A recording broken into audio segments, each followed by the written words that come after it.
Ngayong gabi, isang aplikante sa pagkasenador ang haharap sa matinding job interview.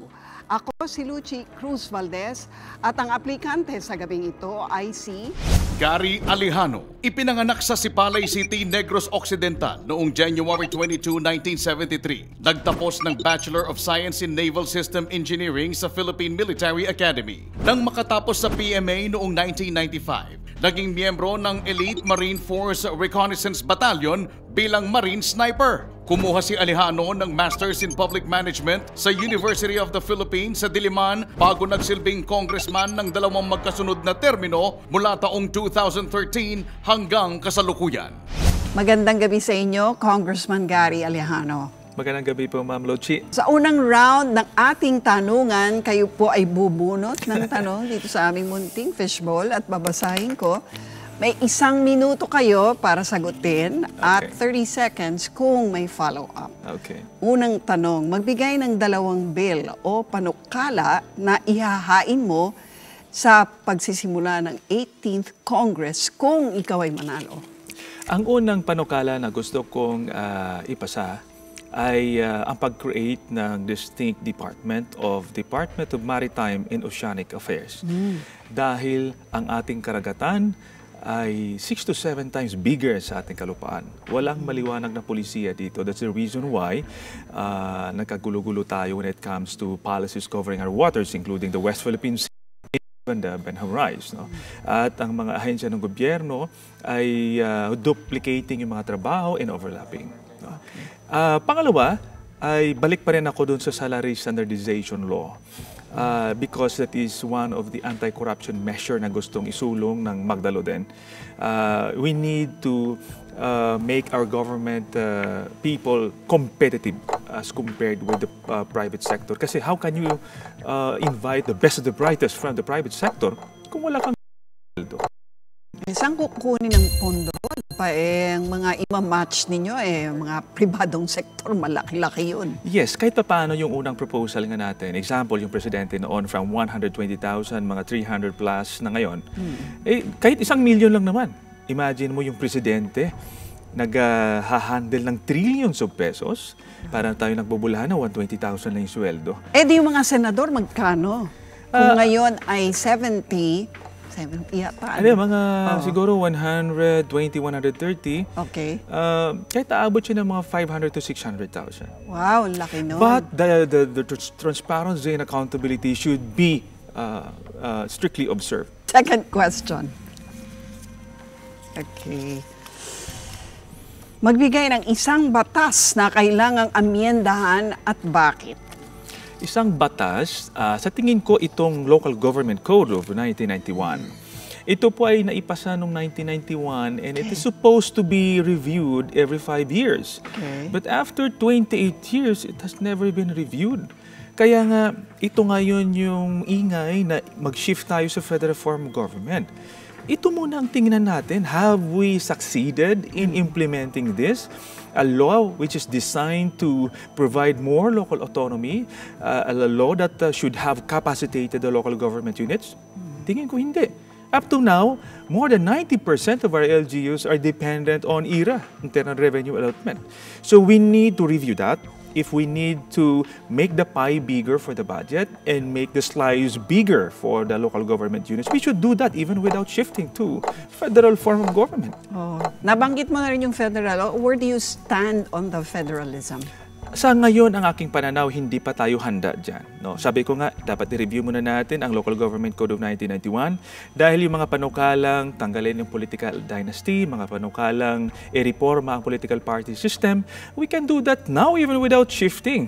We need to capacitate muna yung local government unit kasi ang konsepto ng federalismo ay you raise your own revenues and use your own revenues. If you cannot raise your own, how can you survive? Yung mga mahihirap, lalong lulugmok sa kahirapan. Yung mga yayamang mga riyon, lalong yayaman. Imbalance of wealth. Baka walang puhunan, pero mamaya pag-usapan natin yan. The third question. All right. Sa ano-anong Senate committee mo gustong mapabilang at bakit? Ang committee na gusto ko pong hawakan ay Committee on National Defense and Security. Dahil sundalo ka? Dahil ako ay nanggaling sa sektor na yan. At in fact, as a representative of Magdalo Party List in the House of Representatives, bulk of my legislative agenda is focused on security sector reform. So gusto kong direktang matingnan at matulungan yung sektor na ito, lalong-lalo na itong modernization, national security policy, national security strategy, and of course, the welfare of our active and retired members of the armed forces and the police. Okay, may kinalaman ba ito sa paninindigan mo laban sa administrasyong ngayon ay sumusuporta sa China in large part, lalo na sa usapin ng West Philippine Sea? Yes, ang kinokontra ho natin yung pulisiya nila. Hindi naman tayo kontra sa gobyerno, kontra sa bansa, no, sa taong bayan. Hindi ko pa matanggap ang pulisiyang ginagawa ho nila. Very subservient policy towards China. I agree with independent foreign policy, but what I'm seeing so far is not independence. Because independent, ibig sabihin, malaya nating natutugunan nating national interest without being forced by any country. Right now, we're being forced by China to agree with what they want right now. All right. Next question. Malapit na po. Uy, pero marami tayong pag-uusapan mamaya. Ito lang muna. Kumbinsihin ang mga botante kung bakit kanila dapat iboto. Ako po'y ordinaryong probinsyano lamang, nagnais na magsilbi sa bayan bilang sundalo dahil gusto kong makakontribute sa kapayapaan at kaunlaran ng ating bansa. I did not expect myself to be here or even a member of Congress. Pero dahil sa gusto nating magsilbi sa bayan, muntik na po ako namatay sa giyera. And sa paghahanap ng solusyon, nagrebelde pa nga ako dahil nakita natin yung mga problema. So, kaya kong tumayo kahit at the expense ng komportabling buhay sa aking pamilya, yung aking karir, at kaya nating tayuan yung mga kamalian. No? Wala ho tayong bahid ng corruption dahil yan ang kinilalabanan natin. And on the part of the performance, ang Magdalo Party List in the 16th Congress and even in the 17th Congress is the top performing party list when it comes to originally authored bills and resolutions. So makakaasa ho sila na hindi ako tatahimik, hindi ako mag-agree sa mga pulisiyang detrimental sa taong bayan. Alright. Unang bahagi pa lamang po yan ang ating pagkilatis kay Magdalo Representative Gary Alejano. Sa aming pagbabalik, round 2 ng kanyang job interview, dyan lamang po kayo.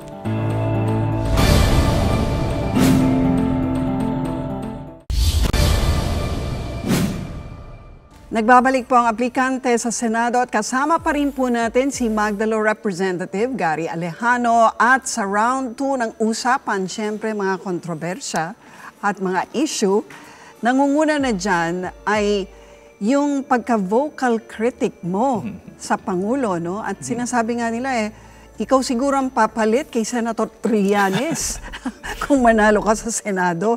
Anong pinanghuhugutan mo ng tila baga consistent galit na yan at kontra sa Pangulo? Unang-una, hindi po kami galit kay Pangulo personal. Wala po kaming personal kay President Duterte. In fact, kay President GMA na nagpakulong sa amin ng 7 taon, na muntik na namatay ang aking kambal nung pinanganak na sa loob ako ng kulungan, wala po kong galit personal sa kanya. So, gusto ko lang maintindihan ng taong bayan, may mandato po kaming piniperform. So, anong polisiya ayaw mo? Unang-una, itong polisiyang pagiging sunod-sunuran sa China. Ayaw po natin yan. Pangalawa, yung proseso, yung extrajudicial killings na hindi dadaan sa proseso, nasisira yung democratic institutions and processes.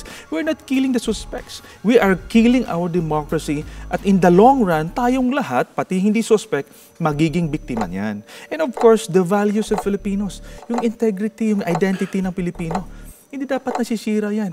Advocate ang Pangulo sa pamabastos, no? Pagsisira ng pamilya. So, yun ang tinututulan ho natin. Okay, China muna. Sabi mo, no? Yung kontra ka dun sa polisiya. Anong gusto mong polisiya? Gayong, sabi nga nila, ano naman ang panlaban natin militarily sa China? Saan naman tayo lulugar? Pangalawa, hindi naman daw isinasantabi ng Pangulong Duterte yung panalo sa arbitral tribunal, no? Pero may panahon nga naman na tama para dyan. Una, maling-mali na ang Pangulo ng bansa ang nananakot sa buong Pilipino na gigirahin tayo. Siya dapat ang mangunang magsabi, huwag kayong matakot kahit may threat ng giyera dahil tatayo tayo akong mangunguna. So siya mismo is threatening the Filipino people to justify his subservient policy to China. So giyera at surrender, hindi lang yun ang option. Napakarami in between. That means we have to be friends with them. At the same time, at not at expense ng ating karapatan sa West Philippine Sea dahil marami pwedeng gawin dyan. No? Example, may mga ginagawa, hindi tayo nagreklamo. May mga pang-aabuso sa ating mga mangingisda at mga sundalo. Di ba? They will say, dinadaan sa diplomasya. Hindi naman sa nagrereklamo or hindi nagrereklamo, kundi dinadaan din sa diplomatic process. Yes, hindi natin sila naririnig. China wanted us to be silent. Kaya nga bilateral ang gusto nila eh. Ang sa atin naman po, kinakanal natin ang ating sarili sa kagustuhan ng China. The moment we are silent, we're not doing anything sa pangaras po nila, nag-succeed na yung China. Ang sa atin, we engage in multilateral approach, not bilateral. Because in the bilateral arrangement, we, the Philippines, a small country, we would be at the losing end. In the multilateral, we can invite all our friends to help us in dealing with China. Because China, being a big country, is a bully country and does not follow international law. Sasabihin nila, bakit yung ating relasyon sa US, halimbawa, yung mutual defense, bilateral yun, di ba? Di naman yun multilateral. Bakit pagdating sa China, kailangan multi? Ba't ganon? Ganito ang issue. Hindi naman tayo inaabuso at inaagawan ng teritoryo ng United States. In fact, ang Mutual Defense Treaty ay magtulungan sa isa't isa. Ang relationship natin sa China ay tinutulak tayo sa isang bahagi na huwag tayong makipag-away, papahiramin na lang kita, papautangin kita. In fact, this is a trap.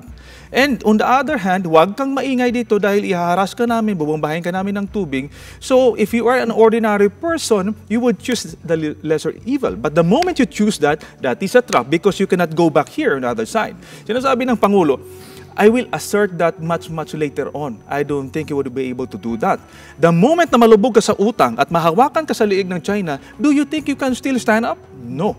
Kasi ang pag-assert ng ating karapatan should be built up slowly on something. Once China establishes a norm there, you cannot change that. But they will say, yan na relasyon natin sa US ngayon eh. Hindi naman tayo pinoprotektahan din. Hindi rin naman sinaghahayag na kapag ginera tayo, ididepensa tayo ng Amerikano. Ang issue kasi ng agawan, no, 'di ba, sa teritoryo.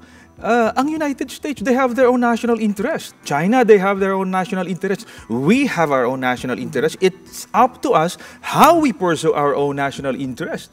When it comes to the United States, are we aligned with our national interest? Yes, at this point in time. The moment na hindi, then we should, by all means, we should be independent.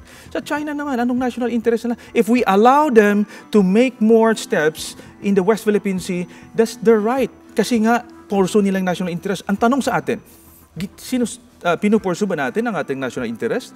The moment kasi na hindi natin kayang tayuan ng West Philippine Sea, there is no assurance, Ma'am Luchi, that we would be able to defend ourselves sa Benham Rise and even in the entire country. So, ibig sabihin, kukontrahin mo anumang Joint Exploration Treaty. Tama. Pasukin.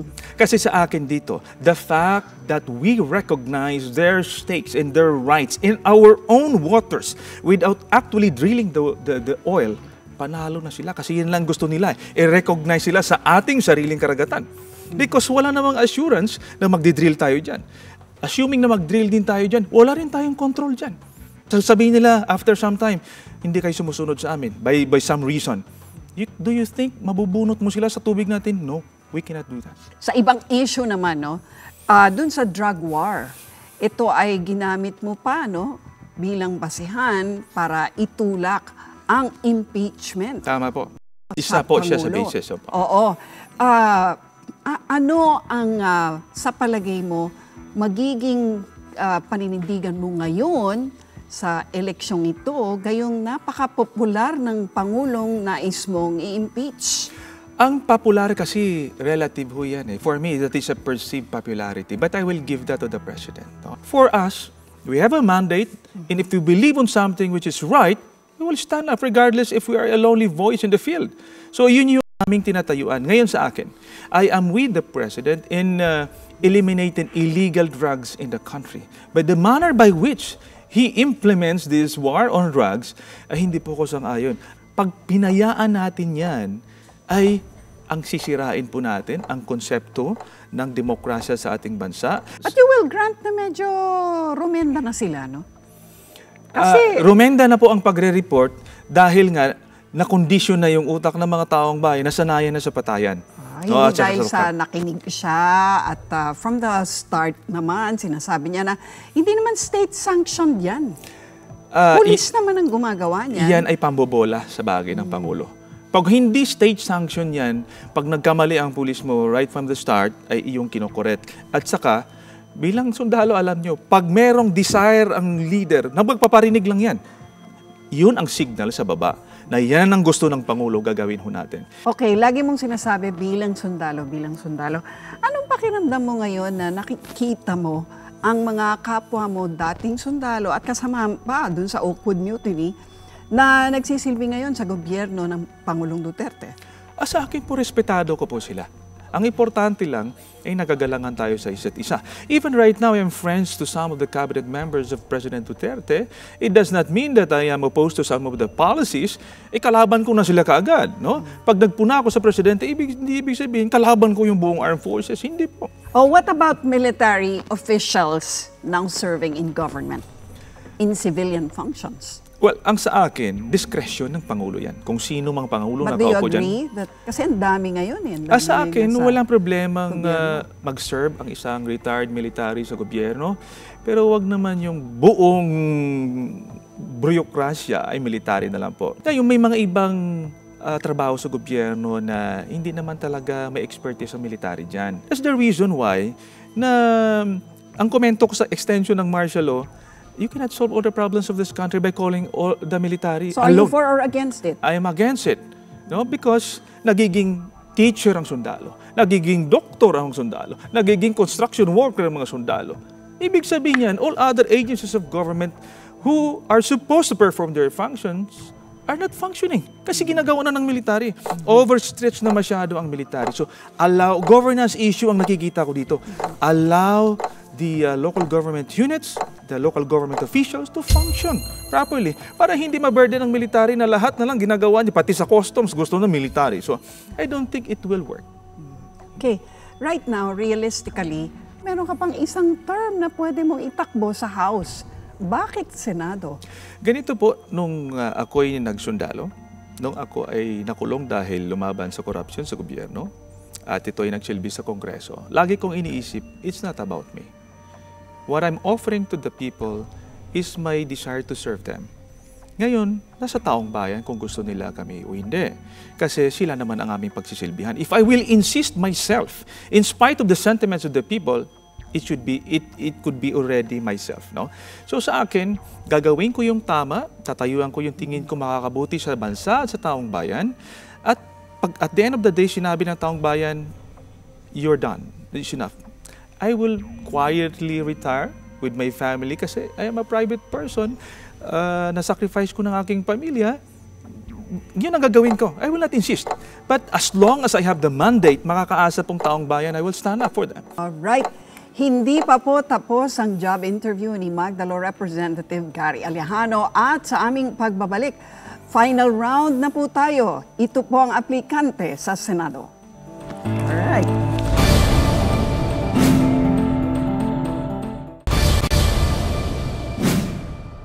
Nagbabalik po ang aplikante sa Senado at kasama pa rin po natin si Magdalo Representative Gary Alejano. Sa huling bahagi ng aming tanungan, may 10 tanong kami na kailangan sagutin ninyo sa loob lamang ng 2 minuto. Sasagutin mo ito sa pamamagitan ng isang salita o isang maikling pangungusap. Okay. Okay, first, bilang miyembro ng PMA Marilag Class of 1995, sinong government official ang may tuturing mong Marilag? Sa tingin ko si President Fidel Ramos. Anong karanasan o aral ang nakuha mo sa militar na dala mo ngayon bilang isang mambabatas? Disiplinado and mission-oriented. Your last conversation with Senator Trillanes, what was it about? Ang pinag-uusapan namin ay tungkol sa kampanyang ito and we're confident with the outcome of the elections. Okay. Kritiko ka ni dating Pangulong Gloria Arroyo at President Duterte ngayon. But if you had to pick one, just one, whose presidency was better? President Duterte. True or false? Mahirap magmahal ng isang sundalo. True. Okay. Magbigay ng isa sa mga tumatakbong senador ngayon na hindi dapat manalo. Secretary Bongo. Okay. 7. Sino namang kandidato sa partido ng administrasyon ang sa pananaw mo dapat manalo? Secretary Tolentino. Okay. Sino sa mga maiiwan sa Senado ang sa tingin mo makakasundo mo? Senator Ping Lacson. Best accomplishment so far ng Duterte administration? Ginising niya ang buong bansa na yung demokrasya pala natin ay hindi matibay. Is a realization for the country. Alright. And in one word, anong edge mo sa ibang kandidato? Ako ay nagtaya ng aking buhay para sa ating bansa at kaya kong tayuan kung ano ang tama. Alright. Maraming salamat sa inyo, Representative Gary Alejano. Hindi po biro ang trabahong kanilang ina-applyan dahil sa kanilang kamay nakasalalay ang kapakanan ng bayan. Samahan niyo po akong kilalanin ang bawat aplikante sa Senado dahil bilang Pilipino, tungkulin nating alamin ang karapat-dapat iboto. Ako si Luchi Cruz-Valdes. Magandang gabi sa inyong lahat. Alright, Maraming thank salamat you. po, ma'am.